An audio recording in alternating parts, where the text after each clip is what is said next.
warahmatullahi wabarakatuh. Alhamdulillah, man.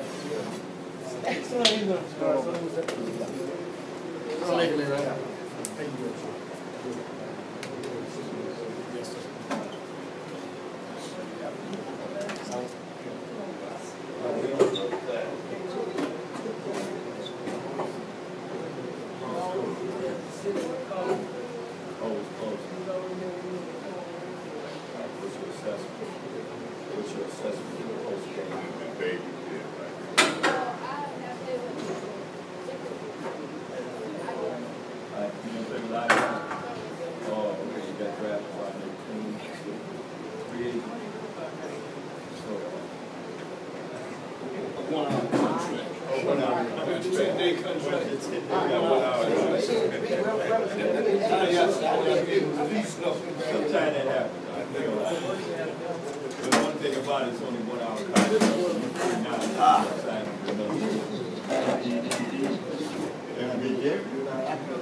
like at the house? Right.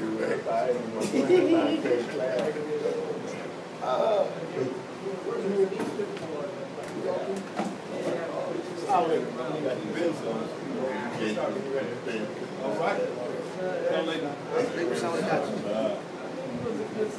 Share out the city.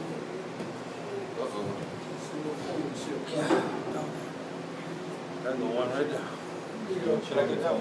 Right now, right this one too. We got a whole stack of more. Thank you.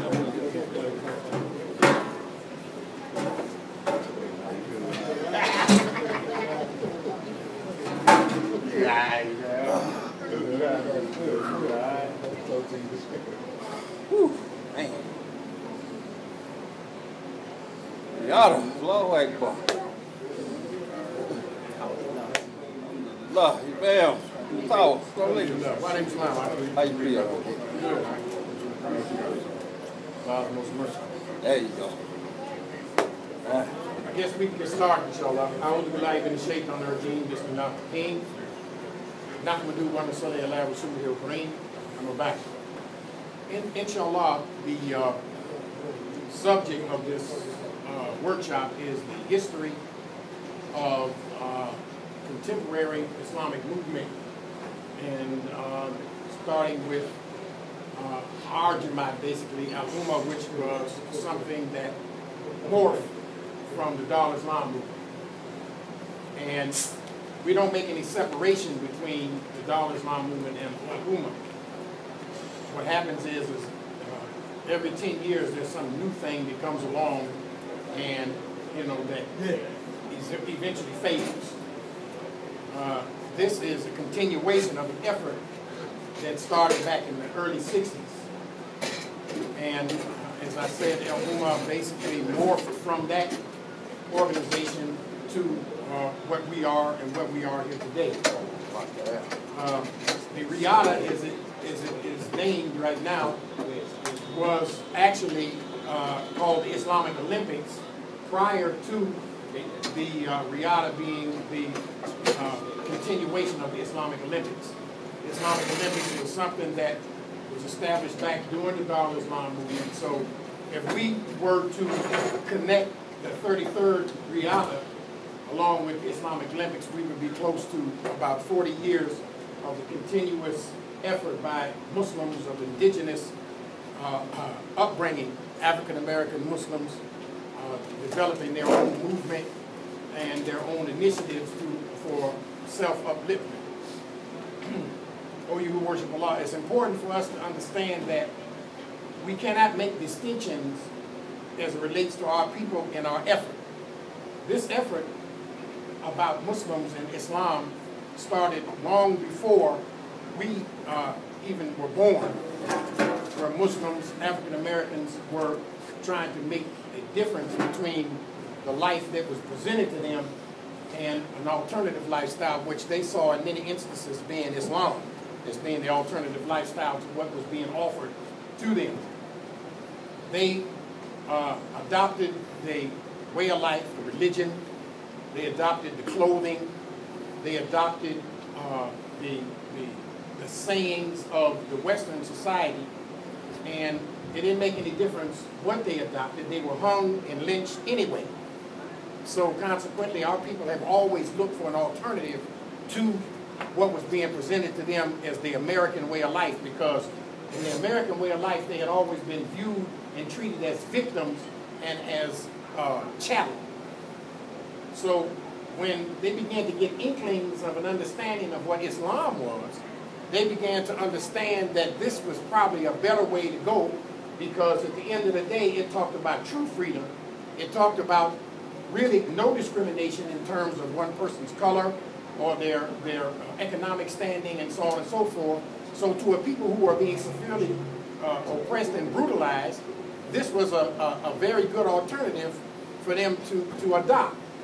And it started early on in the late 1800s, early 1900s, and we eventually wound up with what we have today, which is Islam. There is no different kind of Islam. There's only one Islam. There's only one God, Allah. There's only one Quran. There's not a whole bunch of deviations, and consequently, those are the kinds of things that need to be understood. The true history of the Islamic movement.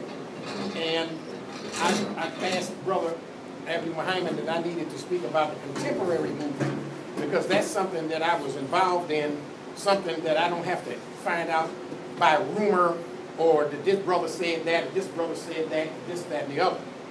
And you have other brothers who sit here in this room right now who are a part of that development of the Islamic movement in the contemporary times, or you worship Allah. In terms of the masjid here in Atlanta, Georgia, in 1970, there was no masjid in Atlanta, Georgia, regardless to what anybody may tell you. There was no masjid here, period. In 1970, there was a brother by the name of, his name at the time was called Kind J. He was from Houston. He was an older brother, and he was associated with the African People's Congress. I think it was the first African People's Congress, and it was held here in Atlanta, Georgia. Brother Hassan is, who was at the time a first Amir in the Masjid IRM, Islamic Revivalist Movement, Al-Mumin in Cleveland, Ohio, had migrated back to his home state via the arrest by the FBI. And he had to move back to this area. And consequently, he was a merchant after having gotten bond and so on and so forth. And he came to Atlanta as a merchant for that first African People's Congress. And at the time, he met this brother Kind J, who wound up becoming Rasul Abdul Khaliq, and at some point had become the first Imam of the first masjid that was here in Atlanta, Georgia. That's not something somebody told me. I was here. Myself and another brother named Yasin Asami came here to Atlanta, and the first masjid was located behind Pasco Brothers on, it was called Hunter Street at the time. I think it's Martin Luther King now, if I'm not mistaken. And it was a two-story building, and the brother had been using it for where he sold clothes, African garments, and so on and so forth. And we led the first prayer that was made here in terms of a masjid.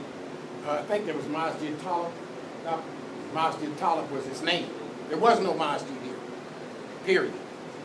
And it's very easy to document, because if there was one, there's proof. And we know as Muslims you have to have proof. When you make a statement about what it is that you believe to be true, you have to back it up. You have to have statements. You have to have information. You have to have proof. And there is no proof that there was a masjid here prior to that. And there's only one Islam. So I don't know what anniversaries were held here in reference to the anniversary of Islam being in Atlanta for how many ever years it was supposed to be. But 1970 was the first masjid where people made sajda and prayed to Allah subhanahu wa ta'ala, the one God, and his Prophet Muhammad sallallahu alaihi wasallam being extolled by them in their speech. Or you who worship Allah. In late 1970, that particular masjid was taken over by Brother Dr. Anton, who was sitting here in the back of the room. He's alive, he's a witness, his memory is functioning good. You understand, he's not mistaken on the things that he's going to say or his memory. And consequently, they moved the masjid to White Street. And did it maintain the same name? It still was Masjid Tower. This was in late 1970, and that masjid continued to flourish until into the 1970s, 71, 72. So it's important for us when we start talking about the history of Islam in Atlanta. You know, that is the genesis of Islam in Atlanta. And, you know, I told Abdur-Rahman that, you know, I needed to talk about that, the genesis of Islam in Atlanta, because he was telling me, I'm not from here. You know, I've been here a lot of times, but I'm not from here. So I don't know the local controversies that exist in terms of the history of Islam in this country, but in this state. But it's the evidence that we have written evidence as well, documentation as well. You know, so if there's any controversy about any of that, that can be presented at any time. I don't think there is any controversy, but if there is any, that we have documentation, you know, of that. Inshallah. So the El Ummah Masjid, in the community of El Ummah, was the Dar Islam movement. One of the statement, the mission statement was that the Dar Islam movement's job, what we're going to do, was to spread Islam locally, nationally, and internationally. And it was to establish the Sharia as the way of life. That was the mission statement by the Dar Islam movement, and that's what it was. So when that masjid was established here, it was established based on that mission, that this is what we were doing. We were going to go to these different places, and we were going to establish the salat. We were going to establish the masjid, to get the indigenous people of that area to establish the masjid, pick the imams from their own communities, and, you know, to continue to develop and to give dawah. So that's what happened. And also, not only did it happen just here in Atlanta, but it happened in Birmingham, Alabama, by one of the members of the Dar Islam movement. It happened in Tallahassee, Wichita, Kansas, Columbus, Ohio. And these were actually Dar Islam people who had made the pledge to do these kinds of things, and that's what was done. In Columbus, Ohio, there was no masjid where the Muslims made salat until 1970, 1969, 1970, 1971. Also, in 1971, 1969, the prison movement started, and Dar Islam people were involved in that as well. There were no organized Muslim communities in the prisons anywhere in the United States. And if you can prove it, show me. I doubt it, I challenge it, and I'd like to see the evidence if that's the case. All right?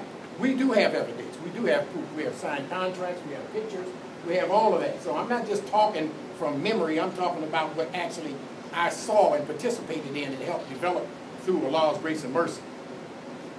I remember going to Chicago, Illinois, and it was in a late February, and it was extremely cold, extremely cold. And we went to the El Rukn Masjid, and the brothers there were on the brink, and they were in the process of becoming Muslim. And we stayed there for, myself and Brother Yasin stayed there for about, I think it was about 5 or 6 hours. And they didn't want us to leave, but we had to drive back to Cleveland. So we had to leave at some point in time, you know. I think it may have been about 600 or 700 people in there, in their building, and it was called Masjid Kaaba at the time, if I'm not mistaken. We got witnesses back here. We got witnesses back here in the back. So everything I'm saying can be confirmed. I'm not guessing or making stuff up. So what happened is that was the Dar Islam El Ummah move there. Imam Jamil had asked us to do that. to go to Chicago and to sit with those brothers and to give dawah and to talk about that. So the genesis of all of this where we are today everything has a beginning. And our whole narrative at this point is to make sure that this continues, you know, through this next generation who are coming along, to make sure that that mission continues. You can call it whatever you want to call it, but the mission is the same. It's to give the dawah, to establish the salat, you understand, and eventually we don't back down from talking about the Sharia. It's not a problem for me to say this is what we want. You have the Kazunis saying that they want a Kazuni country, and I'm as a Muslim, I'm saying that we want an Islamic country, period. So I don't see any reason why I should be ashamed of saying that there's something about the Sharia or saying about Islamic State and all the rest of that, because in reality, the salvation for this nation is Islam, if salvation is what they want. But if they don't want salvation, then the way they're going is working out pretty good for them. Or you worship Allah. It's important, I think, also to realize if we're going to continue this movement, if we're going to continue this development of Islam, we are also at a crossroads here. And the crossroads is that the Muslims essentially are being distracted from the mission. They're being severely distracted from the mission in which we started off and other Muslims before us started off trying to establish. And part of the distraction is that, to give you an example of that distraction, by the time the average American, I believe everybody's an American, I believe that everybody's average, unless we got somebody who is not average. Raise your hand if you ain't average. You understand? But I know you're average, so am I. So basically, the average American spends, by the time that he or she is 40 years old, has spent 39,000 hours in front of the television. 39,000 hours in front of the television. That's the average American. They spend 39,000 hours in front of the TV. Okay? By the time you're 60, 59,000 hours. It takes a commercial jet. It takes a commercial jet 45 hours to circle the globe. So by the time that you're 40, a commercial jet would have been able to circle the globe 1,300.3 times as you looked at television. It's somebody telling you what your vision should be. I've seen brothers and sisters stop using heroin. I've seen them kick cocaine and crack habits.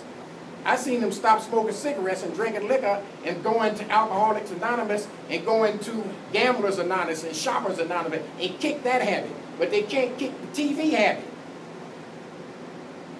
Why? Because they're dancing with the stars. Astrology. You ain't supposed to believe in that. Worshiping the idols. Being directed by directors and producers. And you, how many times have you heard our beloved good Muslim brothers and sisters? I can't miss my programming. That's what they're really saying. They can't miss their programming because when you sit in front of the TV, you being programmed. White Islam. Alhamdulillah. Alhamdulillah. Alhamdulillah. Fadl, please. I'm just getting started, so come on in.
Alhamdulillah, Salam alaikum, sister. We were just talking about television and the drain on the time that the average American, including the Muslims, spend in front of the television. And at 39,000, exact figures. By the time a person is, the average American is 40 years old, he spent 39,420 hours by the time in front of the television. By the time he's 60 years old, he spent 59,130 hours in front of the television, which is actually 2,463.75 straight days in front of the television. And how it's become such a habit for people to look at TV that they look forward to it. You have people that say they're not going to go to bed until they see the news. You think that they're paying a newscaster $3 million, $4 million a year just to give you some news? Or is there something else that could possibly be going on? Is there some kind of mind-altering situation that's being put in place? If you can stop using drugs, if you can start making prayer 5 times a day, if you can do all that kind of stuff, you can surely stop looking at television. Plus, television essentially is 2 things: white supremacy, and number 2, it's against whatever it is you stand for. So what is the point? I know the cooking channel, the sports channel, I know all that. The program is the commercial and the commercial is the program. It's all the same thing. The average American, they say it's hard to calculate how much time they spend reading a book. A book, they say 10 hours a month reading a book. We have certain problems in our communities that need to be addressed. You understand, the illiteracy amongst our children, the inadequacies of the schooling and the education that our children are receiving, because most of our children are still in public schools. So what happens is, when they come home from school, they are babysit by the television. Or now, they even got it worse, PlayStation. PlayStation 1, 2, 3, I'm sure 4, 5, and 6 are on the horizon. So what happens to the time? The average person, the average Muslim spend, would you say an hour a day making salat? I wouldn't. You know good and well you ain't taking no hour a day to make no salat. 5 minutes each salat. If you're including the sunnahs, 6 minutes. But 59,000 hours in front of TV, by the time a person is 60, 2,500 times a plane can fly around the earth. 2,500 times by the time you're 60, in terms of the hours that you spend in front of the television. Why do you have one? People tell me they got a 60-inch. They got them a 60-inch. It takes up the whole wall. For what? The 2-inch is going to give you the same information. So you want to get, you know, HD TV where you can actually see the bumps on a hunky's face.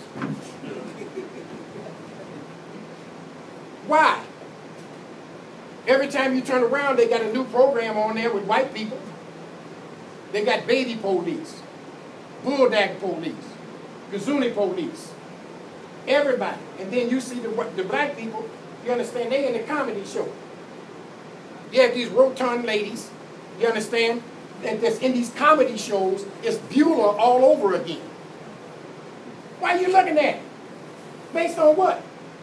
What's the rationale? Well, you pray for an hour a day, maybe, but at the same time, you can spend 2.7 hours every single day looking at the TV. What happens to the Islamic movement at that point? We're talking about movement, huh? We're talking about movement, we're talking about the history of it. When we were coming up, you didn't have PlayStation, you didn't have 60-inch televisions. In fact, nobody hardly looked at TV because they was always on the move.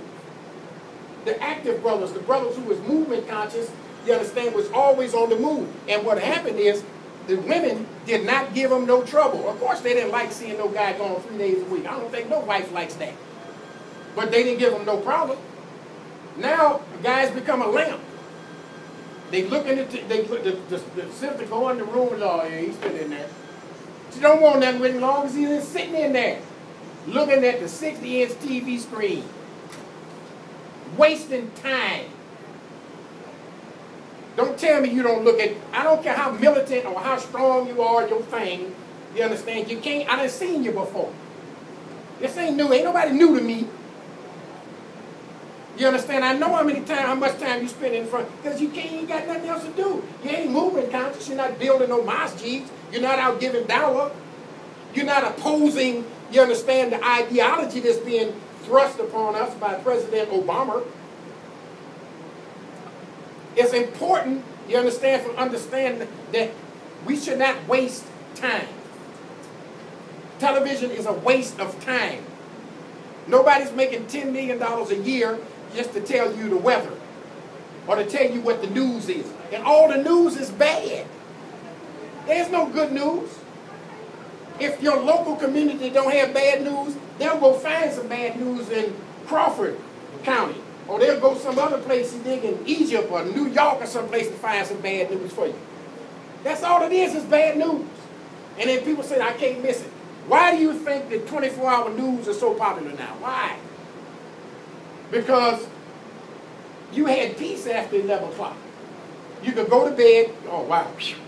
Now, no. Some people tell you, I can't go to sleep unless TV on. You ever heard of subliminal programming? While you're asleep, they got these things where you can go to sleep and you can put some Quran tapes on your ear, and then you'll be able to memorize the Quran pretty good. That goes for anything. You understand? So you turn the TV on at night, so I'm going to go to bed, man. Lay down. Let me eat a sandwich before I go to bed so I can get diabetes in the morning. You understand? And I mean, just sickness, man. It's just a problem. You understand? It's a problem. And we all facing it, especially with our children. We all facing the same problem. That's impeding the movement. You have brothers and sisters, you understand, who have laid down their lives, they've laid down their money, they have laid down their time and everything so that the people who followed us would be able to expand upon what was built. How many brothers and sisters are here who were born in Atlanta in the last 20 years? I know you're real Atlanta, brother. I know that. You understand? Nobody. There's nobody from Atlanta. You understand? So everybody basically has migrated from someplace else and have come here looking for the good life. You understand? I remember talking to Imam Jamil one time, and he pulled me off to the side. He said, let me show you something. Let me see it. He showed me a piece of paper. And I read the paper, and I couldn't believe what the paper said. They said they was going to give him $50 a week. This is what they was going to give the Imam, $50 a week. And he was responsible for bringing money into the masjid, to the community, from the likes of Kareem Abdul-Jabbar, El Ajawan, and other people that respected him. But they was going to give him $50 a week. That's what they was going to give him. Now he's supposed to do something with that. And they wasn't even ashamed. That's just the part about it. There's no shame amongst the Muslims. They're not ashamed. Yeah. So when we start talking about the things that happened in the Dar, what happened in the early days of Al-Ummah, what happened prior to that, the reason I have Imam Fareed here with me is because I didn't know if there was going to be somebody here from, you know, the nation that would try to say that they was Muslim all the time. So Imam Fareed, having been a part of the nation, has a whole lot of information about what the real deal was with all of that. And one of the things that he told me, which I didn't know because I was never a part of it, one of the things he told me was that Elijah Muhammad told him that he'd not come here to teach them Islam, but he came here, that somebody else was going to come and do that later, and that he was preparing them for that. And when they became Muslim, I was very excited about that because I saw a group of people who were highly disciplined. And I knew that they would add a whole lot to Islam. When I became a Muslim, I was a black nationalist. We didn't have hardly any discipline. Our thing was just do whatever black nationalists did. You make that up as you go along, but that's all we was concerned about. When I became a Muslim, I mean, all I knew is that you had to make 5 prayers a day. That anybody that disrespected Islam, they had to go. That's all I wanted. I didn't want to know nothing else. Period. That was what I understood. That's what I liked it. I loved it because it wasn't too far from where I was at in the first place. So I was comfortable there. Then we had Brother Dr. Antar. He had to wind up going to school over there and stuff and telling me, hold on, you can't do that. I'm like, you sure? He said, yeah, I'm sure, man. I'm like, okay, I can't do that then. Do I need to apologize to anybody? I think maybe you do. I don't know. You understand? But we needed that. That was an evolution as well. You know, so the important thing is that when the people from the nation became Muslim, I saw strengthening of Islam because of their background. These were people who didn't smoke, who didn't drink. They had one uniform, they had one leader. And you wasn't going to go tell them. When their minister spoke to them and told them they needed the mosque painted or the temple painted, you wasn't going to do say, Akuya, well, see, you did, my sheikh told me this, that, and other. No. Don't show up, see what happens. See what happens, don't show up. You know, there would be somebody at your house, several people. And they didn't care if you was their cousin or their brother or their friend or none of that stuff. The minister said you supposed to be there painting. So I heard one story about the brothers came there with some gaiters on and had nice shirts and all the rest of that stuff on. And the minister told them, said, well, I guess you got on your work clothes. Because they had to paint in them gaiters. The point being is that they had the discipline. And I felt that was something that Sunni Muslims needed that they didn't have because they was coming from all kind of stuff. Look at it now, though. You got dial-a-shake, electric shake. If a guy can't do nothing, he go shake shop. If he can't find the things that he want, he'll find somebody who would agree with him. Say, man, I'm trying to smoke a little weed. You did, hold on, man, wait a minute, you know. No, I don't like that answer. He go through a list till he finally gets shake, blah, blah, D. And he tells him, yeah, okay, yeah, you can smoke a little weed. You know, as long as it ain't too much.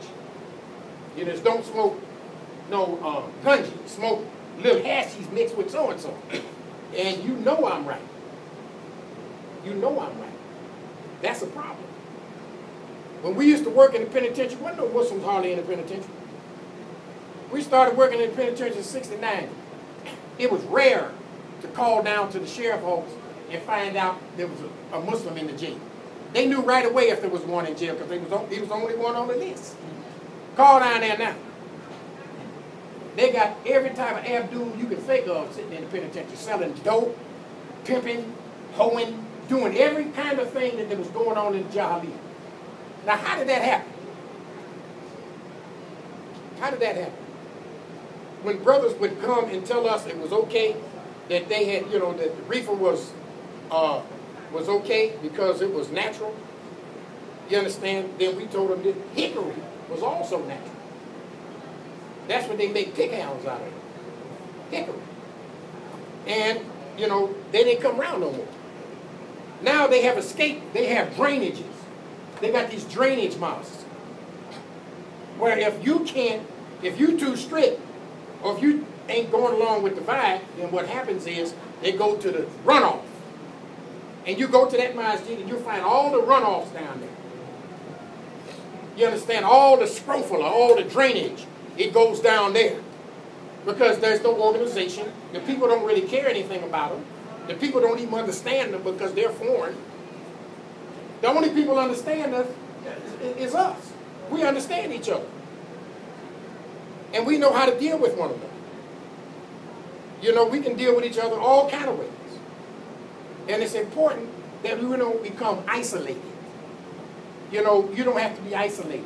Because what happens is part of the con game is to isolate you and make you think that you really don't have no interest or nothing to do with this system and all the rest of it. Now, you got to get out there and get involved, brother. Sister, you got to get involved. Because if you don't get involved, that's part of the con game. Is to squash you. To make other people feel that you are really against them and all the rest of that kind of stuff. What about the feeding programs? What about, you know, giving advice, you understand, to your neighbor and all? All that's a part of what we're supposed to be about and what we're doing. That's slipped away. We don't do that like we should be doing. It slipped away. Now, how are you going to accomplish that? I have no idea. I don't have no advice. I'm just giving facts. You got to get advice who you been getting it from. You understand? And if they agree with how things are going, then you sick, and they is too. It's got to change. You understand? And in different Jamaats in Al-Ummah, brothers and sisters are doing that. They're making contact with the outside community. People are coming to them for advice. They involve, you understand, in the political system to where the police forces and the FBI and all these other people are coming to these communities for advice on how do they deal with stuff. Nobody wants a drug dealer or a pimp in their neighborhood. So what do? Do you go and remove this individual or these individuals by yourself? Or how do you work that? Because it's a double-edged sword. If you go and do it on your own and get caught, you jammed up. And then the racists in the communities, what they do is they're happy because of the fact that now what's going on is that they've got two birds with one stone. They got you, and they got the criminal too. So it's a chess game, Ikhwan. You got to be real careful about how you move around out here because it's an obstacle course, and these people got traps set up for us, you understand, to fall into.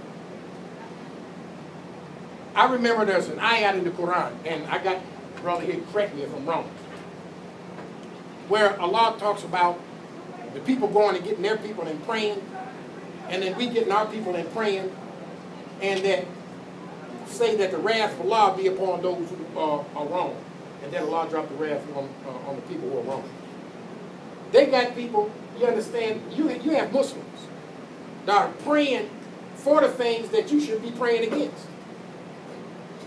Every single time somebody, children or somebody get killed here, you understand what happens is, the first thing that you see is uncle and aunt Muslim, you know, writing something, you know, we're sorry about this. I ain't heard one preacher, priest, bishop, or nobody else say nothing about them kids that's killed every single day in Iraq and Afghanistan. They're praying, and then, you know, we pray our family, go out to the prayers and stuff. Of course, man. Nobody wants to see their children die. Or, you know, innocent people die, women die, whatever. You understand? Nobody wants to see that. But at the same time, if you expect me to pray for yours, pray for mine. You can't pray for mine, you know. Love me, love you. Forget me, because we got ladies in the house. That's the only reason I'm using this term. You understand? Forget me, forget you. That's quid pro quo. So it's important, brothers and sisters, that what we need to do, we need to make another evaluation. And the first thing need to go is the television. That's the first thing need to go. And if it don't need to go, then somebody needs to come up with some kind of way to say, well, no, the TV don't really need to go. Not all of it. What about 10,000 hours? What about 5,000 hours? Okay, that's cool. If you can justify 5,000 hours of dawah and 5,000 hours of TV, okay, there ain't no problem with none of that. Can you justify that? Increase your worship. Okay, what about that? Instead of 30 minutes a day, you're getting all 5 salats in 30 minutes. What about 2 hours? You know, with some nafils, with some reading of the Quran, you understand, sitting with one of the brothers, you understand, who can teach you some, give you some dalil on some different subjects. Increase that. That ain't gonna, inshallah, that ain't gonna happen. Because you out of control. You don't control nothing. Guy don't even control his own house. I was giving a speech on this thing, the same thing about the TV. Brother Khalid had a gang something in Cleveland about a month ago. And I started talking about that TV. I started, people look like they was getting erasers and spitballs and stuff and start throwing at me. No. That TV, people got that TV stuff in their arm. That's a Jones, for real. And it's destructive. The only time they're interested in us is when you're going to buy something or you're going to vote for somebody. Other than that, it's a destruction. And it's stupid, you understand, because if they depended on you to buy stuff, why are they killing you? Oh, it's like, okay, well, wait a minute. We just can't outright kill everybody. I tell you, let's put them in a penitentiary. And then we can make money off of them. Then we can pay them the same wages that the Chinese pay their people and the people in Taiwan pay their people. We got a prison industrial complex now. that's on Wall Street. Judges, they got what these things they call, blind trust. A blind trust is where somebody, because they might be in an influential position, they invest their money and they say, well, we can't see what you're doing, man. You dig? So don't tell us what you're doing. You understand? So they invest in the penitentiaries. It's on the stock market. And who are the victims? Who are the feedstock? We the feedstock. We the feedstock for the penitentiary. You understand? So the whole thing is to disrupt even your worship in terms of the power of prayer. The power of prayer is so powerful that they want to interrupt you. So we had a meeting at the last reality. We was in Cleveland. And I had a session set up where the assistant director of the FBI came in to talk to the imams. And what happened is, what he said was, now listen to this here. He said, and it was almost like, I'm going to tell y'all this and y'all can't do nothing about it. Okay? He said, the problem with the Muslims is that they can't agree on one thing. Now this is obviously, if he had asked me, they wouldn't have never had to spend no $10 million on that survey. I could have told them right then and there that day when they was trying to figure out what the problem was. But they went and spent all this money, all this time, all this effort, all this energy to come up with the Muslims can't agree on nothing. You know why? Because what they did, they conducted interviews. They conducted interviews with the Arabs, with the Turks, with the Pakistanis, with the Germans, with anybody who was a Muslim. They conducted interviews. And all of these people was like, see what's happening is like, the Turks, man, the Negroes, man. All of that stuff. So they writing all this stuff down. So when they put all this stuff in their computer, it came back with the fact that, look, the Muslims can't agree on nothing. In fact, as a period to that statement, he said, we done moved on to something else. He said, we moved on to cybercrime. Jamal, he was there. Imam Nadeem, he was there. Hassan, he was there. You understand? That's what they told me. They said the Muslims can't agree on nothing. So consequently, you're no longer a priority in terms of we moving our stuff to cybercrime and cyber terrorism. Because they know that most of the Muslims are basically, Allahu Alam, you got a few people that's educated and got so on and so forth, but they are against education. There's something wrong. If you become educated, you ain't no good Muslim. Well, you a fool. That's what it is. Because even brothers from the street got some kind of education, at least about how to move in the street. But for you to say that you don't have nothing, you shouldn't get educated, you shouldn't do nothing, you should just pray. What would happen if 500 million Muslims on Friday prayed the same prayer? Well, you don't know what will happen, you probably never will. But if try it. What about all the masjids in Atlanta, where they say, okay, at 4 o'clock on Friday, we all going to make a dua, the same identical dua, asking Allah subhanahu wa ta'ala for something. But the FBI say, y'all can't do that. So they say you can't agree on nothing.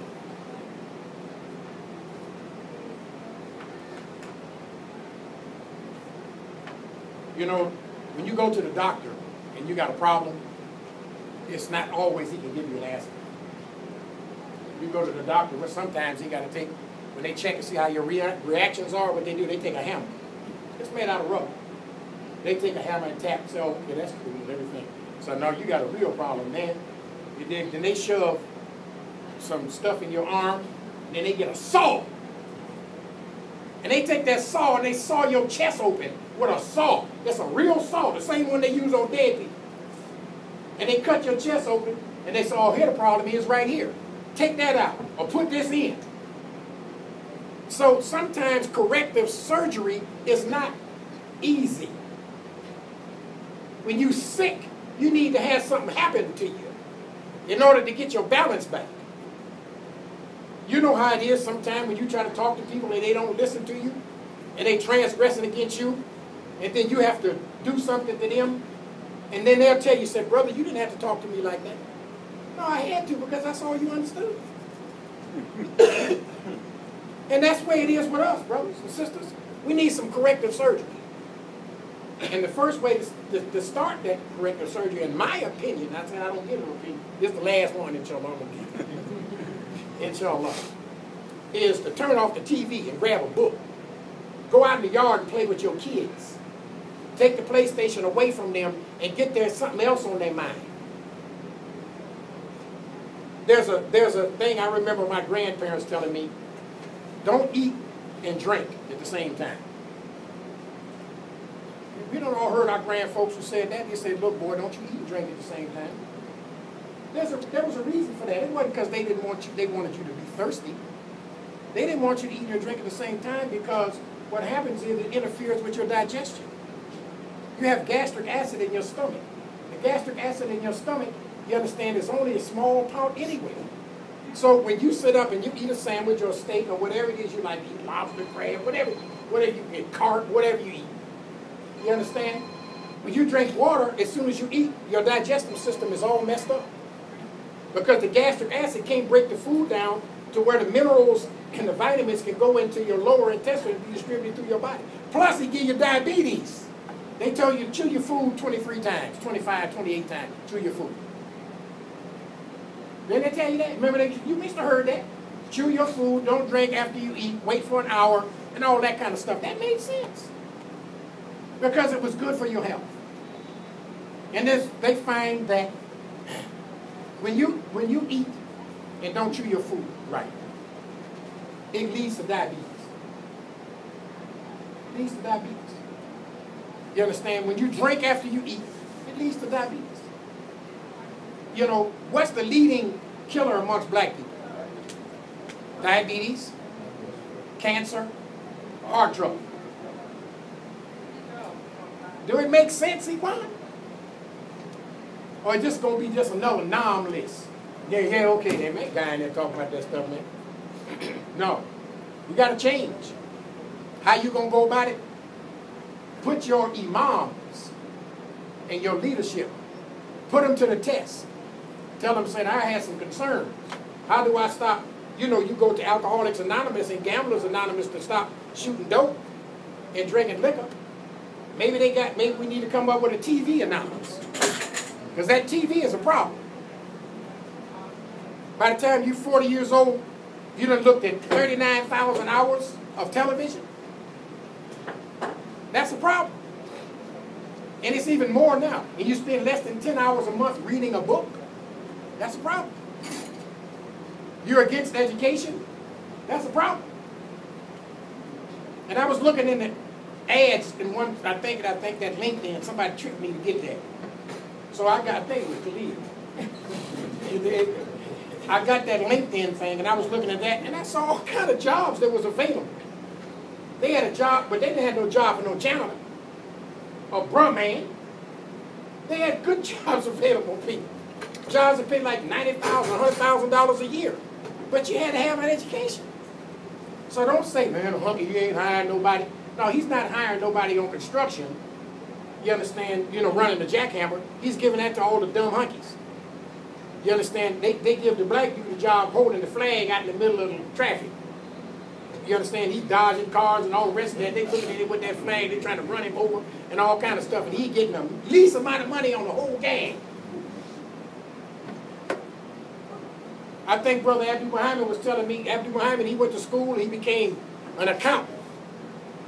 And he was in Cleveland, the most racially segregated town in America, according to their statistics, not mine. He goes there and tries to get a job at one of them companies, McDonald's. This company owned about 20 McDonald's or something. He was trying to get a job as an accountant. He was an accomplished man with a degree. And they told him, okay, man, you showed him where his office was going to be, showed him all the nice stuff and everything. Then, when it came time, they called him and said, yeah, we got your place for you, man. He's like, well, where is it? It was at a local McDonald's. He was going to be like the head cook. That's Cleveland. So he came to Atlanta, where there were more opportunities for a person with an education. Cleveland, they don't care if you're black and got an education. You can be a PhD. They ain't going to hire you doing nothing. They're a bunch of racist dogs. Period. Okay? I was born and raised there, so I know how they are. And they in the north. In fact, they're about 10 miles from Canada. You can't get no further north than that. So it's important to understand that we got to make some changes. If this movement, if this Islamic movement is going to continue, you understand, there's too many people in here with dark beards and for things not to be moving. The people with the gray, you know, some of it is hidden with henna and, you know, dye and all the rest of that stuff. That's okay. Because inside, you know how old you are when you start climbing them steps. You know how old you are. You understand? So it's important that the young people, I mean, this is a challenge for the young people. I mean, really, I'm cured. I don't have a TV. And the one that I did have, once I unplugged it, it sat there for the longest. And I sat there and I said, there's two things I got to do with this. I hadn't thought about the third thing, just two things. One, I had to throw it out the window. Because I was on the 6th floor, I could throw it out the window and bleed bad. Or shoot it. It's either one. And I'm swear to God, as Allah is my God, you understand, I wasn't thinking about no other thing than that. And then I started thinking, I said, well, if I do that, here come the police, and I got to explain, and, you know, all the rest of that kind of stuff. They either going to put me in jail, say I done lost my mind. Either one, I'm going to be messed up. So my younger brother, he needed a TV. So I just gave it to him, and that solved the problem. Then I kept looking at the cable hole, where you plug it up back. So I got some duct tape, and I pasted it over the hole. You understand? I hate TV and everything it stands for, because it's against us. It's a white supremacist tool. Every time you turn around, they got a new police show on. They showing them, you know, they breaking the law and throwing niggas out the window and doing all kind of stuff. Then what that does, that translate over to the other white people. So then the other white people, they think they can go blow up the mosques and, you know, burn the mosques down and all the rest of that stuff. And then the Department of Justice say, no, man, that ain't for you, man. 20 years, boy. Well, I thought that included me. No. 20 years. We got this organized. It's only certain people can do that. You ain't one of them. So, you understand? So that's where we at, Imam. Any questions? Alhamdulillah. أعوذ بالله من الشيطان الرجيم سبحانك اللهم وبحمدك أشهد أن لا إله إلا أنت أستغفرك. I mean, nah. Well, this is something I've been talking with other brothers as well. Speak about.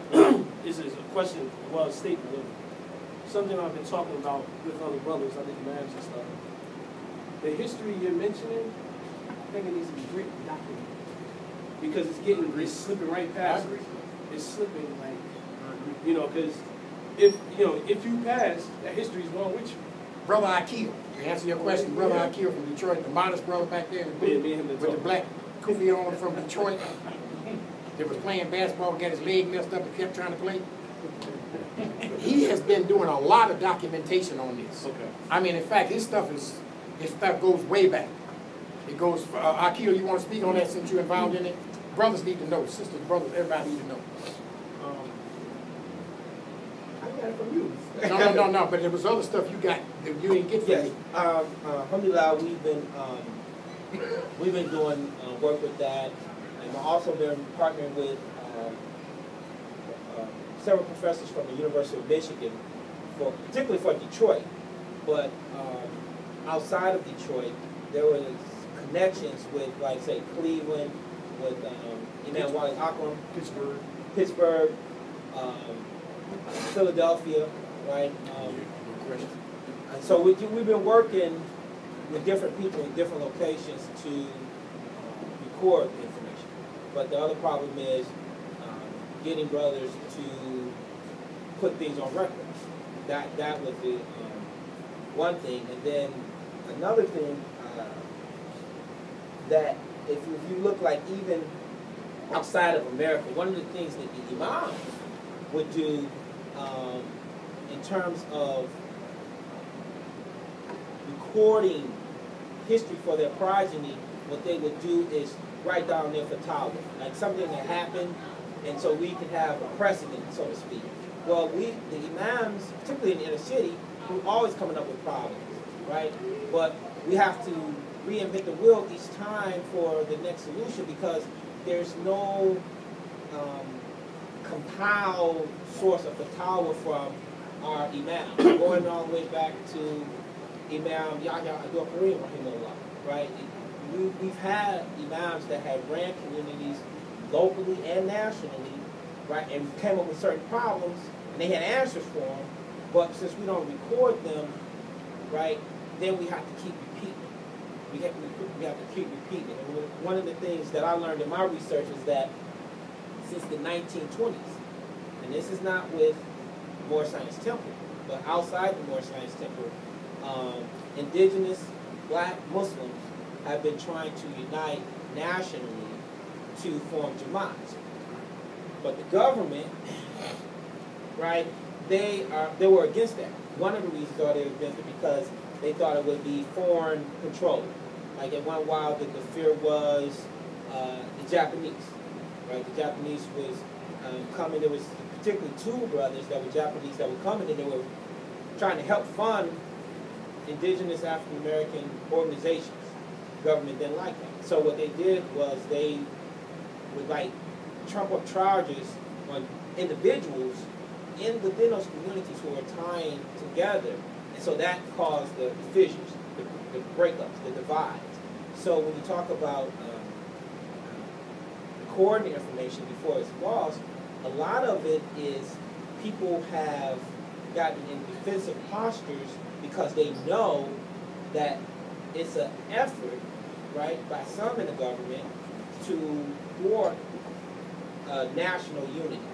So they want to keep everybody isolated on little islands. And as long as you do that, you're okay.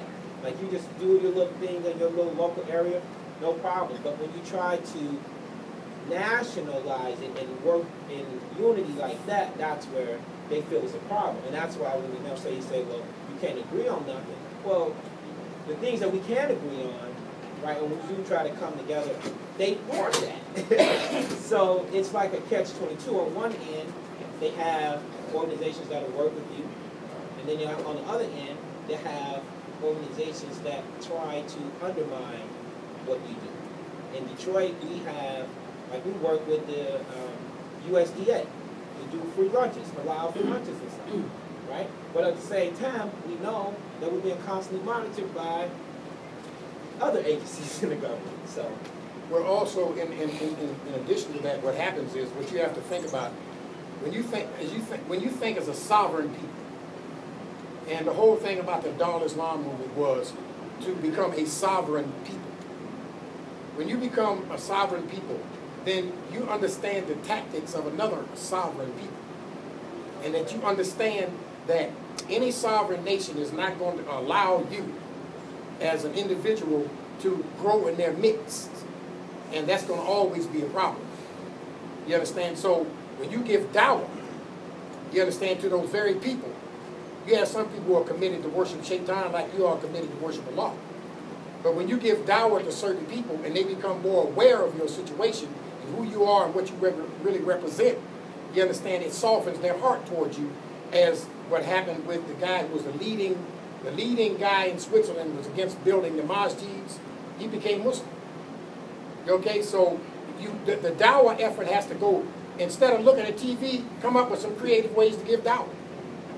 That's, you 59,000 hours, 39,000 hours, that's unjustifiable. That's unjustifiable. Well, how? I want to Tony last night when we talked about what's going on with the generational piece, and there was a big discussion about whatever happened to the deaths.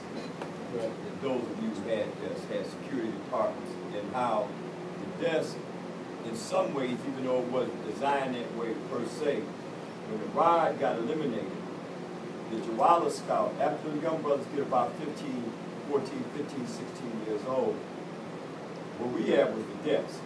But what happened is guys started paying the brothers to do deaths. So then the security consciousness of those who weren't doing deaths began to wane up. Not only did they not want to do deaths, they didn't want to go out and do surveillance on people who were clear or overt enemies. They didn't want to go out on details to deal with people who had violated people in the masjid. And so what we began to see, and that what we see now, is the whole security apparatus fell apart. Now, if you didn't have a desk, then you don't understand what we're talking about. But at least somebody had to be up at the mosque. You had to sleep there at least 2 nights a month. You had to be there 2 nights a month. And that also increased your level of ibadah. So what we talked about last night is that the Jawala is still in place, it's obvious, but the rod, whoever said that they were going to, you know, get the information to see how to supplant the rod back in, because your security apparatus has got to be in place. And the training that goes along with that is imperative. And we see it because we get more and more stories about Muslims, indigenous Muslim mosques who are being infiltrated by drug-addicted niggas faking as Muslims. That should never happen, because we should be able to see through that. That should be able to be peaked. But if you're not security conscious, you don't have desks, you're not doing security training, there's nobody sitting down talking about what to look for with informant. The FBI, they'll tell you, and they told us, we will never say that we have provocateurs or that we deal in entrapment. That's against their policy to state that. So let's just say, like anybody, I work in law enforcement. If you are working law, you're a police officer, if you're a sheriff or ATF or you have any of the other federal police agencies, you're a confidential informant per the FBI. But that doesn't mean a guy like who they recruited, and the FBI also told us they're now recruiting in juvenile facilities. They're recruiting young guys in juvenile facilities to be not informants, but provocateurs. Now, what we know is provocateurs. And last month, we had a young guy, a guy who used to be in the nation, who now makes a lot. Last year he came to us after there was a rally about Trayvon Martin. Just a quick one for food for thought. They had this group called Occupy Cleveland that came out and participated in this rally for Trayvon Martin. So this Muslim who had a substance abuse issue had been recruited by an FBI handler. He had caught a case in Lorain, Ohio. So they sent him to everybody. They tried to get somebody to talk about blowing something up. But he was getting paid to do it. So they sent him into this Occupy movement group that was mainly mainly European Americans. And he got involved with them and got them involved with an effort that they were going to blow up this bridge. And they all got convicted. The last one got convicted last week, and I think he got 15 years. So that's not an internet situation. That's a real live provocateur. So one thing, we have to get back to this. Whether it's going to be the rod or something similar, you can't get around it. And just as Imam would tell you, when guys start paying for dudes to do their desk, and they didn't have to come up to the mosque because they could pay a brother to do the desk, the security piece was threatened by that. MashaAllah. Inshallah, brother said it's time for Salat. So it's really up to y'all. We can do another prayer if need be. Well, we should just, this ain't a TV show, so we can go. If anybody want to reconvene and stuff, Brother Collins will be around here for a while, probably till Thursday. So any kind of questions and stuff, he'll be around, inshallah. So we work close together on a lot of different stuff. And plus, you got brothers, like I said, if you have any questions about the founding of the community here in Atlanta, you got Brother Dr. Antar, you got Brother Hassan, and you got Brother Jamal. Brothers who've been around here a long time, they can give you some information. Shukran for coming. Salaam alaikum wa rahmatullahi wa barakatuh.